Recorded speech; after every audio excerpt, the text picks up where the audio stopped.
Transistor amplifier. Amplification જ્યારે નાનું signal છે ત્યારે એને વિવર્ધિત કરવું એટલે કે મોટું કરવું એનું કામ સંભાળી લે છે એમ્પ્લીફાયર પરિપથો. અને આવો એક એમ્પ્લીફાયર આપણે પરિપથ ભણવાનો છે ટ્રાન્ઝિસ્ટર સાથેનો. હવે ટ્રાન્ઝિસ્ટરના જુદા જુદા જે આપણા કનેક્શન હતા, common base, common emitter, common collector, આની તો મેં ના જ પાડી તે અત્યારે ભૂલી જવાનું હતું. આ બેના ગેઇનના સૂત્રો આપણે લખ્યા હતા. આના ગેઇનને કીધું હતું આલ્ફા ડીસી, એટલે કે આલ્ફા ડીસી વખતે હોય ત્યારે આલ્ફા ડીસી બોલશું. એસી ગેઇન હોય તો સૂત્ર તો એના એ જ રહેશે, સૂત્રમાં કોઈ ચેન્જ નહીં આવે. માઇનોર ચેન્જ જે આવશે એ અત્યારે હું તમને હમણાં કહું છું. કોમન એ મીટર એ બીટા ડીસી,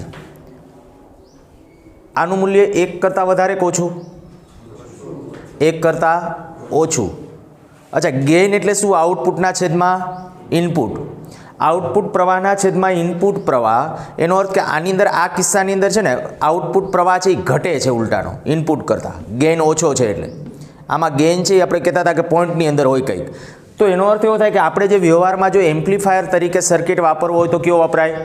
કોમન એ મીટર. એટલે હું અહીંયા હેડિંગ આવી રીતે આમ આપું છું, ટ્રાન્ઝિસ્ટર એમ્પ્લીફાયર, પણ કોમન એ મીટર એનપીએન ટ્રાન્ઝિસ્ટર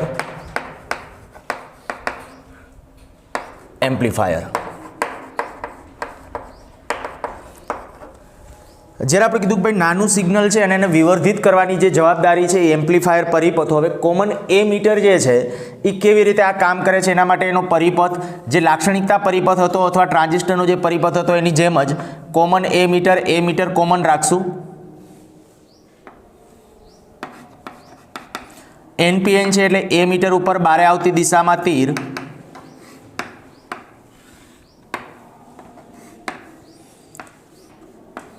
આ એક જે સિગ્નલને આપણે વિવર્ધિત કરવાનું છે એ સિગ્નલ, અહીંયા બાયસ વોલ્ટેજ, આ બેઝ પ્રવાહ આઈબી આ બાજુ હશે, કારણ કે એમીટર પ્રવાહ બારે આવે છે તો બેઝ પ્રવાહ અંદર એન્ટર થશે, અને બેઝ પ્રવાહ એન્ટર થાય તો બેટરીનો ધન ઉપર ઋણ નીચે. એ જ રીતે આ બાજુ અહીંયા એક લોડ અવરોધ આરેલ, બેટરી, અહીંયા પ્રવાહ આઈસી, કલેક્ટર પ્રવાહ આઈસી, અને પરિણામે અહીંયા બેટરી, આ ધન ઉપર હશે ઋણ નીચે, આ વીસીસી બેટરી. આ બેટરીનું નામ શું આપવાનું? વીબી. ટ્રાન્ઝિસ્ટરને જ્યારે આપણે એક્ટિવેટ કરવો છે ત્યારે આપણને ખબર છે કે ભાઈ એને બાયસ કઈ રીતે આપવાના. તો આ એમીટર જંકશન છે એ ફોરવર્ડ બાયસમાં, કલેક્ટર જંકશન રિવર્સ બાયસમાં, એ ઓટોમેટિકલી એની રીતે એ બાયસ સેટ કરશે. આપણે ખાલી બેટરી લગાડી દેવાની. તો બેટરીની અંદર આપણે આ કહી દીધું કે ભાઈ આ પ્લસ આ બાજુ એટલે પ્રવાહ અહીંથી આમ આ લૂપની અંદર વહેતો હશે ને એવી રીતે પ્રવાહ અહીંયા આ લૂપની અંદર આમ વહેતો હશે. હવે થાય છે શું એને સમજવા માટે તો એક પેલું એમ્પ્લીફાયર શું કામ, એમ્પ્લીફાયર તરીકે વર્ક શું કામ કરે છે? તો આપણે કીધું કે ભાઈ એનું કોમન એ મીટર છે, એનો બીટા જ્યારે તમે નક્કી કરો તો બીટા એટલે આઈસી અપોન આઈબી. અને જ્યારે એસી સર્કિટની અંદર આ જ્યારે ડીસી હોય ત્યારે આ રીતે, પણ બીટા એસી કદાચ લખવા, બીટા એસી લખાતું નથી પણ એસી પ્રવાહ ગેઇન હોય ખરા. તો એસી પ્રવાહ ગેઇન હોય ત્યારે આમ લખવાનું delta IC upon delta IB. મેં લાસ્ટ લેક્ચરની અંદર છેલ્લે સૌથી છેલ્લે સૂત્ર લખ્યું તમને ખબર હોય તો, બરાબર. તો એ delta IC upon delta IB એ એના માટે આપણે કહી શકાય કે પ્રવાહ ગેઇન માટેનું જે સૂત્ર હતું એ ખરેખર જ્યારે એસી સર્કિટ હોય ત્યારે એ રીતે વેલિડ ગણવાનું, અને ડીસી હોય ત્યારે આઈસી અપોન આઈબી. હવે અહીંયા શું થાય છે એ આખું એમ્પ્લિફિકેશનના કિસ્સામાં સમજીએ. માની લો કે આપણે કોઈ એક નાનકડું સિગ્નલ છે એને વિવર્ધિત કરવું છે. અહીંયા આપણું ઇનપુટ સિગ્નલ, અહીંયા જે છે એ આપણું ઇનપુટ સિગ્નલ, આને આ બેટરી બે ટ્રાન્ઝિસ્ટરને કાર્યરત કરવા માટે જરૂરી બેટરી છે. આ જો બાયસ લાગુ ન પાડો તો ટ્રાન્ઝિસ્ટર એક્ટિવ ન થાય. આપણે મેં તમને એક ઓલી બાજુના બોર્ડમાં લાસ્ટમાં ત્યારે પણ લખ્યું હતું કે જ્યારે ટ્રાન્ઝિસ્ટર માટેની વાત હશે ત્યારે એમીટર જંકશન ફોરવર્ડ બાયસમાં આપવાનું અને કલેક્ટર જંકશન રિવર્સ બાયસમાં. જો એવું કરીશું તો અને તો જ ટ્રાન્ઝિસ્ટર એક્ટિવ મોડમાં હશે. હવે એક્ટિવ મોડમાં પહેલાં ટ્રાન્ઝિસ્ટરને લઈ લેવા માટે આ બેટરીઓ આવશ્યક. પછી મારે જે સિગ્નલનું એમ્પ્લિફિકેશન કરવું છે, મોડિફિકેશન નહીં એમ્પ્લિફિકેશન કરવું છે, એ સિગ્નલ અહીંયા બે છેડા વચ્ચે એપ્લાય કરવાનું છે. અહીંયા જે સિગ્નલ છે માની લો કે આવું સાઇનોસોઇડલ અથવા જયાવર્તી સિગ્નલ આ મુજબ છે. આ સિગ્નલ જે પ્રમાણે ચેન્જ થશે એને અનુરૂપ બેઝ પ્રવાહમાં ચેન્જ થશે. પહેલેથી કંઈક બેઝ પ્રવાહ હતો. પહેલાં હું અત્યારે એમ કહું ચાલો ઇનપુટ સિગ્નલની ગેરહાજરીમાં ઇનપુટ પરિપથ માટે પહેલાં ચર્ચા કરું છું અને ઇનપુટ પરિપથની અંદર પહેલાં ઇનપુટ સિગ્નલની ગેરહાજરીમાં જો ઇનપુટ સિગ્નલ ગેરહાજર હોય એટલે કે આપણા બેટરી માત્ર હોય, આ સિગ્નલ નથી, આ સિગ્નલ ન હોય. અચ્છા, આના બે છેડા વચ્ચેના પીડીને હું એમ કહું કે VBE, બેઝ અને એમીટર વચ્ચેનો પીડી. તો આપણે આવું કહી શકાય કે આ સિગ્નલ નથી ત્યારે VBB અને VBE બે સરખા થાય. આ નથી ત્યારે, એ તો સમજાય ને બધાને. આ નથી ત્યારે આ જેટલો છે એટલો જ પીડી આ થશે. તો VBB બરાબર VBE. માની લો કે હવે આપણે ઇનપુટ સિગ્નલ હાજર કરીએ એટલે ઇનપુટ સિગ્નલની હાજરીમાં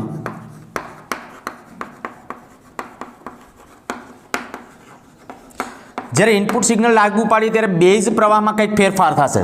આ ઇનપુટ સિગ્નલ, આ બેઝ પ્રવાહ પેઢી આ બેટરીને કારણે હતો જ, પણ હવે ઇનપુટ સિગ્નલ કંઈક લાગુ કરશું એટલે ઇનપુટ સિગ્નલને કારણે કંઈક બેઝ પ્રવાહમાં ફેરફાર થશે. તો ત્યારે આપણે કે ઇનપુટ સિગ્નલની હાજરીમાં જો બેઝ પ્રવાહમાં ડેલ્ટા IB જેટલો ફેરફાર થતો હોય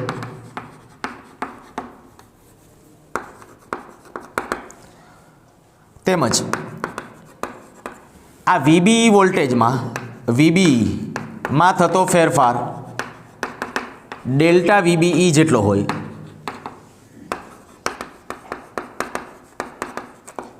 તો ડાયરેક્ટલી આપણે આટલું કહી શકાય કે આ જે સિગ્નલ છે ને, હું સિગ્નલ વોલ્ટેજને કહું છું VS, સિગ્નલ વોલ્ટેજ જે આપણું ઇનપુટ જેને વિવર્ધિત કરવું છે એ સિગ્નલ આ છે, એ ઇનપુટ સિગ્નલ VS બરાબર ડેલ્ટા VBE.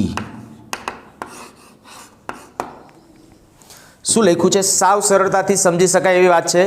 હું અહીંયા ખાલી આટલું કહું છું કે જ્યારે આના માટે આ સિગ્નલ જ્યારે લાગુ પાડીએ છીએ, બરાબર, આ સિગ્નલ જ્યારે લાગુ પાડીએ ત્યારે આ સિગ્નલની હાજરીમાં બેઝ પ્રવાહ ચેન્જ થશે. બેઝ પ્રવાહ ચેન્જ થાય એટલે ઓવરઓલ અહીંયા આપણે કહીએ કે આના બે વચ્ચે કંઈક પીડી બદલાશે ને.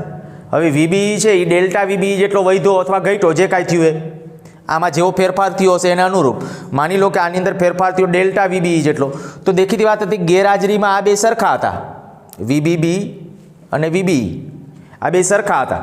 તો હવે આ જેટલો વધારો થશે એટલો જ વધારો અહીંયા થવો જોઈએ કે નહીં. એટલે મેં લખી નાખ્યું છે કે ભાઈ VS સિગ્નલ જે છે લાગુ પાડેલા જે સિગ્નલ વોલ્ટેજ છે ને એટલા અહીંયા ફેરફાર થશે. એટલે આ ઇનપુટ સિગ્નલની હાજરીમાં આપણા પાસે એક સમીકરણ આપણે આ ધ્યાનમાં રાખવાનું. અને જો આના આધારે હું એનો ઇનપુટ અવરોધ કહું તો ઇનપુટ અવરોધ અથવા ડાયરેક્ટ આપણે ઇનપુટ વોલ્ટેજ જો મારે લખવું હોય તો ડેલ્ટા VBE બરાબર RI ડેલ્ટા IB. આ કયું સમીકરણ લખ્યું છે ખબર પડી? પહેલાં ખરેખર તો આમ તો ઇનપુટ અવરોધનું આપણું પાસે જે સમીકરણ છે RI બરાબર delta VBE upon delta IB. Input આ સર્કિટનો આપણે અવરોધ જોઈએ છે ત્યારે આપણે ખાલી આ ઇનપુટ જે વોલ્ટેજ છે, ઇનપુટ વોલ્ટેજ કેને ગણવાના? આ ગણવાના, આ ગણવાના કે આ ગણવાના? તો કે ઇનપુટ એટલે આ VS અથવા ડેલ્ટા VBE. VBE નહીં, ડેલ્ટા VBE. તો ડેલ્ટા VBE એ ઇનપુટ વોલ્ટેજ, ડેલ્ટા IB એ ઇનપુટ પ્રવાહ. ખાસ આ મગજમાં રાખજો એમ્પ્લિફિકેશન માટે, નહીંતર ઘણી વખત છે ને મનમાં મનસે આડાવડું કે ભાઈ આ બેઝ પ્રવાહ છે ને ઇનપુટ પ્રવાહ ન કહેવાય, તો કે એ છે જ, બેઝ પ્રવાહ ઓલરેડી છે, પણ એ એવી રીતે છે કે એ ન હોય તો ટ્રાન્ઝિસ્ટર એક્ટિવ મોડમાં જ ન હોય. ટ્રાન્ઝિસ્ટરને એક્ટિવ કરવા માટે આ બેટરી જરૂરી છે ને આ બેટરી છે એટલે આ પ્રવાહ છે જ પહેલેથી. પણ હવે હું જ્યારે ઇનપુટ સિગ્નલ આપણે કારણ કે જેને વિવર્ધિત કરવું છે ને એની ચર્ચા કરવાની. સાદી ભાષામાં કહીએ તો આપણે ઘણી વખત હું આમ કહું છું કે ભાઈ જેના લગ્ન કરતા હોય એના ગીત ગાવાના હોય. તો અહીંયા આપણે ખરેખર આપણે આ સિગ્નલને વિવર્ધિત કરવું છે ને એટલે એને જ હવે ઇનપુટ સિગ્નલ કહેવાનું કે આપણું એમ્પ્લીફાયરનું ઇનપુટ સિગ્નલ આ છે. માની લો કે અત્યારે મારે આ ઓડિયોને એમ્પ્લીફાય કરવો છે તો શું કરવાનું કે ભાઈ આ ઓડિયોનો આ જે અત્યારે કેબલ છે એ કેબલને હું અહીંયા જોઈન્ટ કરી દઉં. તો એનું જે સિગ્નલ વોલ્ટેજ, હવે મારે ઇનપુટ અહીંયા કેવું હોય તો ઇનપુટ વોલ્ટેજ ખરેખર તમે એમ કહો કે અહીંયા એ નહીં જોવાનું, એ નથી. આપણે જેને એમ્પ્લિફિકેશન કરવું છે ને એ તમારું ઇનપુટ સિગ્નલ કહેવાનું અથવા ઇનપુટ વોલ્ટેજ કહેવાનું. એટલે હવે એમ્પ્લીફાયર શબ્દ જ્યારે આવે ને ત્યારે આ વસ્તુ ખાસ મગજમાં રાખજો કે એમ્પ્લીફાયર વખતે ઇનપુટ વોલ્ટેજ એટલે ડેલ્ટા VB બેઝ એમીટર વચ્ચેના વોલ્ટેજમાં થતો ફેરફાર તો ઇનાઇઝ, ઇનપુટ વોલ્ટેજમાં થતો ફેરફાર તો ઇનાઇઝ, એટલે વીએસ ઈ જ ડેલ્ટા વીબીઈ છે, એમાં કોઈ ફેર નહીં. પછી આપણે આ કહી દીધું કે ભાઈ આના ઉપરથી મેં લખ્યું છે ઇનપુટ અવરોધ એટલે delta VB upon delta IB. આ સમીકરણ તો ખબર છે ને બધાને? તો આના આધારે આપણે ડેલ્ટા વીબીને જો સૂત્રનો કરતા હોય તો આરઆઈ ડેલ્ટા આઈબી, આને અત્યારે આપણે કહી દઈએ કે ભાઈ એક સમીકરણ નંબર 1. હવે આઉટપુટ સર્કિટ માટે લખું છું, આઉટપુટ પરિપથ માટે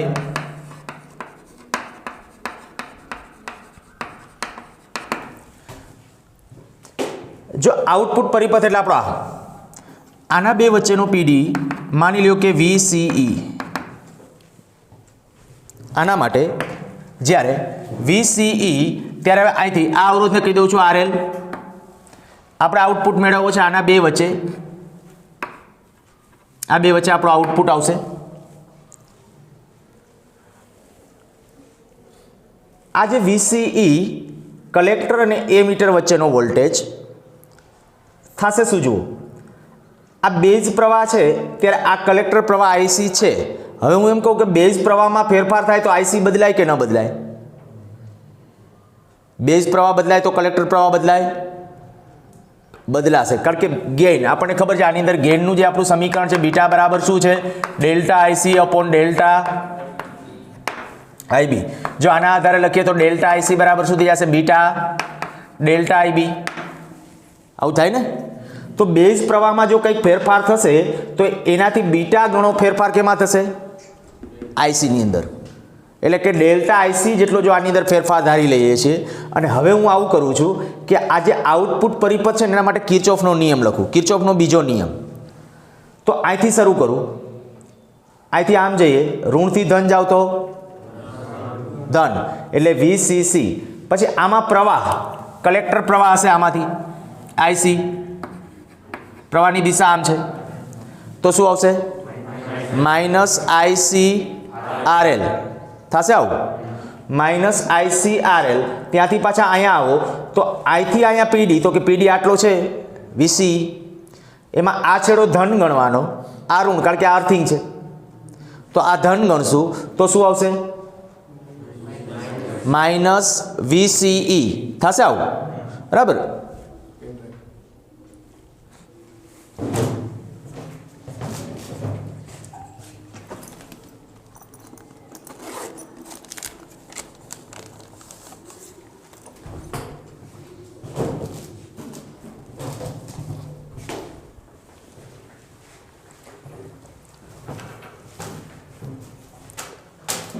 અહીંથી જ્યારે આપણે આઉટપુટ પરિપથ માટે જ્યારે કિર્ચોફનો નિયમ લખીએ છીએ ત્યારે અહીંથી વીસીસી માઇનસ આઈસીઆરએલ માઇનસ વીસી, એટલે આઉટપુટ પરિપથ માટે કિર્ચોફના નિયમ અનુસાર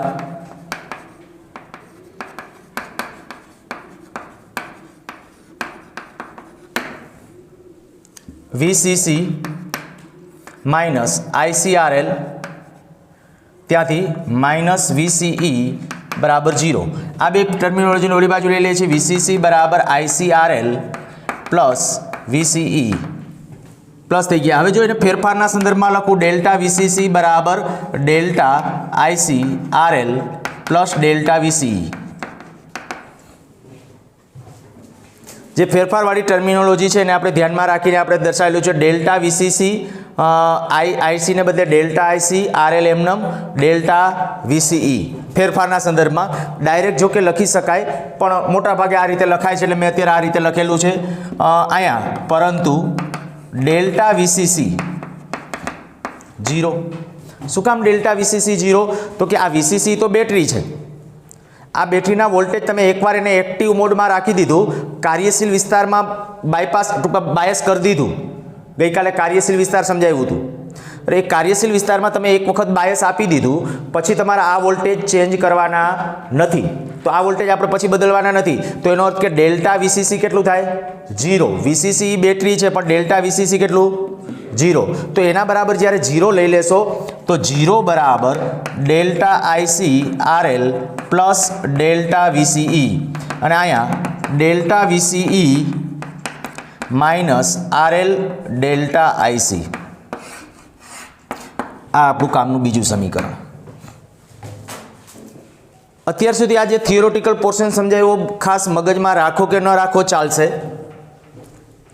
હા, આ કિર્ચોફનો નિયમ એપ્લાય કરીને કે એક કે બે વાર એવી રીતે દાખલો પૂછ્યો છે, પણ એવા એકાદ દાખલા કરાવડાવીશ એટલે ઓટોમેટિક તમને ખ્યાલ આવી જશે કે ભાઈ કિર્ચોફનો નિયમ એપ્લાય કરીને ડાયરેક્ટ ગણવું હોય તો શું. બાકી હવે જે સૂત્ર રજૂઆત કરવા જઈએ છે ને એના માટે ખાસ જુઓ. બે સમીકરણો પહેલાં આ યાદ રાખી લીધા. Input voltage, output voltage. Input voltage એટલે શું કહેશું? તો ઇનપુટ વોલ્ટેજ એટલે ડેલ્ટા વીબી બરાબર આરઆઈ ડેલ્ટા આઈબી. અહીંયા આરઆઈ ને બદલે આરએલ. અહીંયા જે આપણે અવરોધ જોડ્યો છે એ અહીંયા ઇનપુટ અવરોધ આરઆઈ હતો.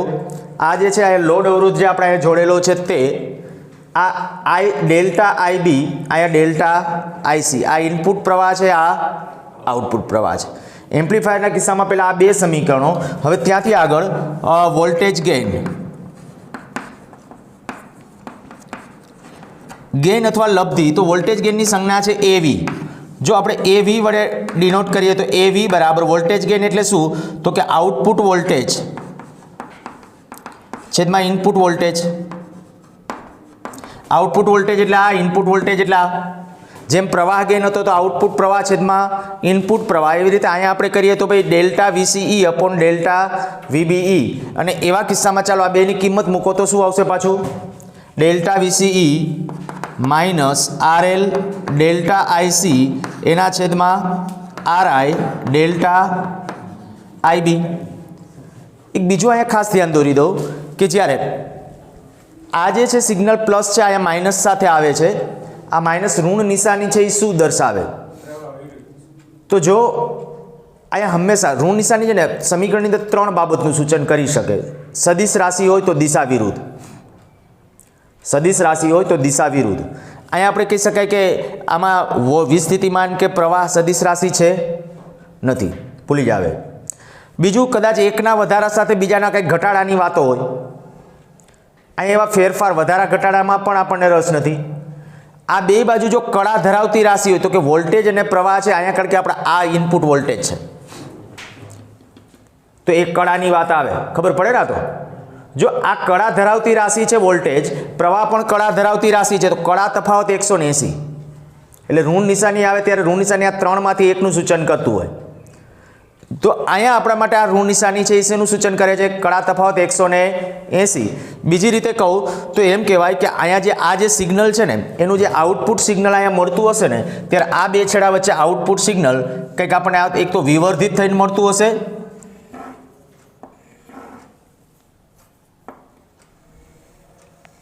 અને ઉલટું મળતું હશે. ત્યાં જે મેં દર્શાવ્યું જેના કરતાં ઉલટું કરી નાખ્યું છે. કળા તફાવત 180. એટલે ઇનપુટ અને આઉટપુટ વચ્ચે એક કળા તફાવત. તમને આ પૂછે કે કોમન એ મીટર ટ્રાન્ઝિસ્ટર એમ્પ્લીફાયરમાં ઇનપુટ સિગ્નલ અને આઉટપુટ સિગ્નલ વચ્ચેનો કળા તફાવત કેટલાનો? 180 અથવા તો પાય રેડિયન. એટલે એમના વચ્ચેના કળા તફાવતની વાત થઈ. ઓકે, આ ડેલ્ટા વીસી એનું સૂત્ર અહીંયા મૂકી દીધું છે, આ ડેલ્ટા વીબી એનું સૂત્ર મૂકી દીધું છે. હવે અહીંયા આટલાને શું કહેવાય? બીટા, પ્રવાહ ગેઇન બીટા. તો આમ લખું છું minus beta RL upon RI. તો આ power gain, sorry voltage gain, એના માટેનું આપણું આ એક ઇક્વેશન થઈ ગયું વોલ્ટેજ ગેઇન માટે.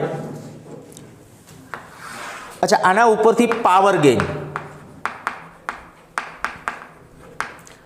પાવર ગેઇન એટલે એપી કહું તો આઉટપુટ પાવર છેદમાં ઇનપુટ પાવર. પણ હું એ સૂત્ર વાપરવાને બદલે આવું કરું કે વોલ્ટેજ ગેઇન ગુણ્યા પ્રવાહ ગેઇન. વોલ્ટેજ ગેઇનને એ વી વડે દર્શાવેલું છે, પ્રવાહ ગેઇનને એ આઈ વડે દર્શાવું છું. અચ્છા, આને પાછું આપણે બીજી રીતે દર્શાવવું તો આમ કહી શકાય, આ એ વીને બદલે આ કિંમત મૂકી દઉં છું minus beta RL upon RI. અહીંયા એ આઈને બદલે બીટા લખાય. એ આઈ શું છે? પ્રવાહ ગેઇન. અને કોમન એ મીટર વખતે પ્રવાહ ગેઇન એટલે બીટા. અહીંયા જે આપણે આ બીટા લખ્યો છે એ કોમન એ મીટરનો જ ગેઇન છે બીટા. એટલે ત્યાં આપણા માટે આ બીટા તો આવું થશે કંઈક minus beta square RL upon RI. હવે આ જ્યારે વિચારશો ત્યારે પાવર ગેઇનનું મૂલ્ય છે ને એ ઘણું વધારે હશે, બીટા સ્ક્વેર ગણું મળે. RL અને RI માની લો કે આ કદાચ કિલો ઓહમના ક્રમનો હોય તો આપણને ખબર છે RI નું મૂલ્ય કિલો ઓહમના ઇનપુટ અવરોધ છે એ કિલો ઓહમના ક્રમનો હોય. બીટાનું મૂલ્ય જનરલી મોટું હોય.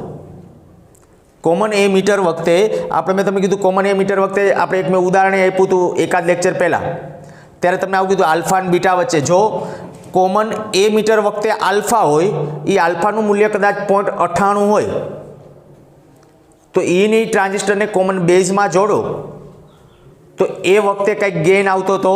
આપણું પહેલું સૂત્ર આલ્ફા બરાબર બીટા બરાબર શું આવે આલ્ફા અપોન 1 માઇનસ આલ્ફા આવું હતું ને કંઈક. આ 0.98 આપ્યો હોય માની લો તો અહીંયા આપણા માટે 1 માઇનસ 0.98 એટલે થઈ જશે કેટલું 49. કહેવાનો અર્થ કે ગેઇનનું મૂલ્ય છે જે બીટા એનું મૂલ્ય પ્રમાણમાં વધારે હોય તો અહીંયા બીટાનો સ્ક્વેર થાય છે. તો એક અહીંયા વસ્તુ વિચારવા જેવી છે કે પાવર ગેઇન આ જે આપણને મળે છે પાવર ગેઇન એ પાવર ગેઇનનું મૂલ્ય બીટા સ્ક્વેર ગણું થાય છે. પાવર એટલે એકમ સમયમાં ઉર્જા કહેવાય કે નહીં આવું? પાવર એટલે એકમ સમયમાં ઉર્જા. તો અહીંયા ઉર્જા વધે છે. ખરેખર આ ઉર્જા સંરક્ષણ કરતાં કંઈક ઊંધું થયું કહેવાય. ઇનપુટમાં જે ઉર્જા આપી એના કરતાં આઉટપુટમાં ઉર્જા વધે છે. ત્યાં એમ્પ્લિટ્યૂડ હતો એના કરતાં એમ્પ્લિટ્યૂડ અહીંયા વધ્યો, આઉટપુટ ઉર્જા વધી. તો કે ખરેખર શું એવું પોસિબલ છે? તો કે અહીંયા ટ્રાન્ઝિસ્ટર એમ્પ્લીફાયરમાં એ પોસિબલ છે, પણ એ કેના કારણે છે? તો કે આ VCC બેટરીની ઉર્જાના ભોગે છે. આપણને ખબર છે કે આ VCC બેટરી છે ને એ ઇલેક્ટ્રોનને ખેંચશે એમાં P-માંથી N ની અંદર, પરિણામે એની ઉર્જાનો ભોગ લેવાય છે અને એ ઉર્જાના ભોગે અહીંયા આપણે પાવર ગેઇન મળે છે. એટલે કદાચ તમને એમ કહેવામાં આવે કે ભાઈ અહીંયા પાવર ગેઇન છે એ વધુ મળવાનું કારણ શું છે? તો કેના ભોગે મળે છે પાવર ગેઇન? તો શું કહેશો? VCC બેટરીના ભોગે. જે VCC બેટરી છે એની ઉર્જા છે એ ખપત થતી હશે એટલે એના ભોગે આપણને અહીંયા પાવર ગેઇન મળે છે એમ કહી શકાય. તો એ પાવર ગેઇનનું સમીકરણ. અચ્છા, વચ્ચે એક આ કહી દઈએ, આ જે આપણું સમીકરણ છે એની અંદર બીટા અપોન RI એને શું કહેવાય? આ AV બરાબર minus beta upon RI into RL. Beta upon RI last લેક્ચરમાં કદાચ ચર્ચા કરી હશે. ટ્રાન્સ કન્ડક્ટન્સ કે નથી આવી રાશિ? ઓકે, ચાલો અત્યારે જોઈ લો. જો અહીંયા વાત છે તો આને હું અત્યારે કહું છું trans conductance GM into RL છે શું? જ્યારે આપણે કહીએ છીએ કે ભાઈ બીટા પ્રવાહ ગેઇનનું સૂત્ર, આ બીટાનું સમીકરણ આપણે લાસ્ટ લેક્ચરમાં જે લખ્યું હતું એ કંઈક આવું હતું, delta IC upon delta IB. Okay, input અવરોધનું સમીકરણ અત્યારે લખ્યું છે એ જ હતું ત્યારે. RI બરાબર શું હતું? Delta VB upon delta IB હતું ને આવું સમીકરણ. જો આ બેનો ગુણોત્તર લઈએ બીટા અપોન RI શું થશે? બીટા અપોન RI લેશું તો delta IC upon delta VBE. અચ્છા, આમ હોત delta VBE upon delta IB તો ઇનપુટ અવરોધ, આ ઇનપુટ અવરોધ delta VBE upon delta IB input અવરોધ. Delta VCE upon delta IC હોત તો આઉટપુટ અવરોધ. અવરોધના વ્યસ્તને શું કહેવાય? કન્ડક્ટન્સ કહેવાય કે નહીં? અવરોધ એટલે રેઝિસ્ટન્સ, એનું વ્યસ્ત એટલે કન્ડક્ટન્સ. તો અહીંયા જે છે ડેલ્ટા IC ડેલ્ટા VB કાંઈક કન્ડક્ટન્સ જ છે. જુઓ, વોલ્ટેજના છેદમાં પ્રવાહ હોય તો અવરોધની વાત હોય. અહીંયા delta IC upon delta VBE છે એટલે કન્ડક્ટન્સ છે, પણ ટ્રાન્ઝિસ્ટર માટે આઉટપુટ પ્રવાહ છે અને ઇનપુટ વોલ્ટેજ છે એટલે એને કહેવાય ટ્રાન્ઝિસ્ટરનું કન્ડક્ટન્સ, ટ્રાન્સ કન્ડક્ટન્સ. ખબર પડી શું કહું છું? એ ટ્રાન્ઝિસ્ટરનું કન્ડક્ટન્સ મીન્સ કે ટ્રાન્સ કન્ડક્ટન્સ, અને એની સંજ્ઞા છે એ GM જનરલી G વડે દર્શાવાય છે. તો GM બરાબર બીટા અપોન RI. આ સમીકરણ પણ આપણે મગજમાં રાખવું પડશે. બીટા અપોન RI એટલે બીટા અપોન RI અને બીજું સમીકરણ આ delta IC upon delta VBE. જે મેં કીધું કંડક્ટન્સ રેઝિસ્ટન્સને યાદ કરો એટલે કંડક્ટન્સનું સૂત્ર એમને રેઝિસ્ટન્સ એટલે વોલ્ટેજના છેદમાં પ્રવાહ અને એનાથી વ્યસ્ત એટલે કંડક્ટન્સ. તો અહીંયાથી એનાથી વ્યસ્ત, પણ ટ્રાન્ઝિસ્ટર માટે વ્યસ્ત લ્યો તો આઉટપુટ પ્રવાહ અને ઇનપુટ વોલ્ટેજ, આ બેનો ગુણોત્તર એટલે એને કહેવાય ટ્રાન્સ કંડક્ટન્સ. મેં કીધું શબ્દને પકડી રાખજો, ટ્રાન્ઝિસ્ટરનું કંડક્ટન્સ એટલે ટ્રાન્સ કંડક્ટન્સ. બરાબર. તો એ ટ્રાન્ઝિસ્ટરનું કંડક્શન મીન્સ કે ટ્રાન્સ કંડક્ટન્સ એને સંજ્ઞામાં GM વડે દર્શાવશું. તો એક GM શોધવા માટેનું એક સમીકરણ આપણા પાસે આ પણ આવી ગયું, GM બરાબર AV/RL. આના પછી આપણે તરત જ 4-5 દાખલા ગણવાના છે અને એ દાખલા માટે આ વસ્તુ અગત્યની છે. GM બરાબર AV/RL. AV/RL અહીંયા શું હતું, β/RI. સૂત્ર આમ થોડાક પ્રાસથી યાદ રહી જશે. બીટા એટલે પ્રવાહ ગેઇન છે, RI એટલે ઇનપુટ અવરોધ છે. અહીંયા શું છે, વોલ્ટેજ ગેઇન છેદમાં, અને આપણે મૂલ્ય જ શોધવાનું હશે. અત્યારે માઇનસ લખો તો કોઈ વાંધો નથી, પણ માઇનસ અહીંયા બીજું કંઈ દર્શાવતું નથી. એટલે કે કળા તફાવત જ પહેલેથી આપણે કહી દીધું છે, ઇનપુટ અને આઉટપુટ વચ્ચેનો કળા તફાવત. એટલે અહીંયા ઋણ નિશાની આવતી હોય તો ટ્રાન્સ કંડક્શનનું મૂલ્ય ક્યારે માઇનસમાં ન હોય, અવરોધ ક્યારે માઇનસ ન હોય, કંડક્ટન્સ ક્યારે માઇનસ ન હોય, આ ખાસ ધ્યાન રાખવાનું. એટલે ગમે ત્યારે કદાચ તમારે કંડક્ટન્સ માંગ્યું છે, ટ્રાન્સ કંડક્ટન્સ, તો એનો જવાબ પ્લસ સાથે હોવો જોઈએ. એટલે AV/RL તમને કે ભાઈ આ ઋણ આવે છે એ શું, તો કે ઋણ છે એ માત્ર કળા તફાવત માટે છે. તો આટલા સૂત્રો આપણા પાસે અગત્યના થયા. એક વખત સૂત્રો માટે ફરીથી કહી દઉં છું, પછી દાખલામાં પાછા ખાસ જશું ત્યારે આ બધા સૂત્રોની જરૂર પડશે. ઇનપુટ વોલ્ટેજ સમીકરણ યાદ રહી જાય એવું છે. બરાબર. ડેલ્ટા VBE બરાબર RI delta IB, delta VCE બરાબર -RL ડેલ્ટા IC. અને આમ મનમાં એમ રાખો કે ભાઈ બેનો ગુણોત્તર લ્યો એટલે વોલ્ટેજ ગેઇન મળે. તો વોલ્ટેજ ગેઇન એટલે શું થઈ ગયું, ડેલ્ટા VCE/ ડેલ્ટા VBE. કિંમતો મૂકી અને જ્યારે આવ્યું તો -βRL/RI. વોલ્ટેજ ગેઇન એ ક્યારે માઇનસ ન હોય. વોલ્ટેજ ગેઇન એટલે મૂલ્ય ક્યારેક માગ્યું હોય તો ગેઇન એટલે લબ્ધિ, કેટલા ગણો મોટો મળે છે. તો આની અંદર એમ્પ્લીફાયર છે, કોમન એમીટર એમ્પ્લીફાયર, તો વોલ્ટેજ મોટો જ મળવાનો છે, નાનો ન મળે. એટલે આમાં તમે કહો કે આ માઇનસમાં આવે, ઓલો મોટવણીમાં જેમ મોટવણી માઇનસ આવે એટલે આપણે કહી શકીએ કે ઉલટું હશે પ્રતિબિંબ. તો અહીંયા એવું નહીં વિચારીએ કે આ વોલ્ટેજ માઇનસની અંદર કંઈક આવે છે એટલે કંઈક એવું હશે. કંઈ એવું નથી. અહીંયા આપણા માટે વોલ્ટેજ ગેઇન માટેની વાત હોય તો વોલ્ટેજ ગેઇન પ્લસમાં જ આન્સર સાથે હશે. સૂત્ર આવી ગયું βRL/RI. અને પછી પાવર ગેઇનના સમીકરણોમાં યાદ રાખવાનું છે, એની અંદર એક આ વોલ્ટેજ ગેઇન ગુણ્યા પ્રવાહ ગેઇન અથવા AP બરાબર -β2RL/RI આ સમીકરણ. અને ટ્રાન્સ કંડક્ટન્સના 3 સૂત્રો GMના AV/RL, β/RI અને ડેલ્ટા IC/ડેલ્ટા VB.